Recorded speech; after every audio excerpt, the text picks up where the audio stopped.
Welcome to Man Does Tech, where I solve the problems you didn't even know you had.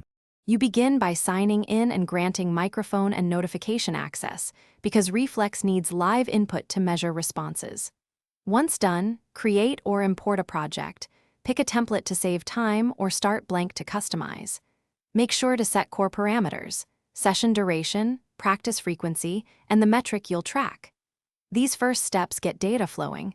They also align app behavior with your goals, so configure them deliberately before you run the first session. Now run a guided session and follow the on-screen cues.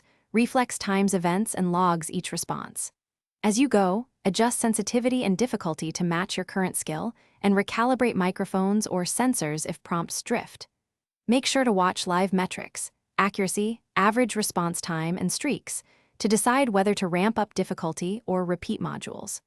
Repeat short cycles because iterative adjustments improve learning. Tweak settings between runs to keep progress steady. Finish by ending the session and saving results. Export a CSV or share a summary to review later.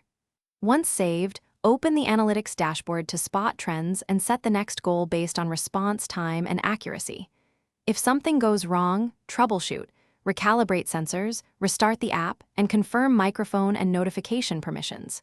If issues persist, reduce sensitivity and run a short calibration routine. This typically resolves data drift and restores reliability. Thanks for watching. If you found this helpful, don't forget to like and subscribe.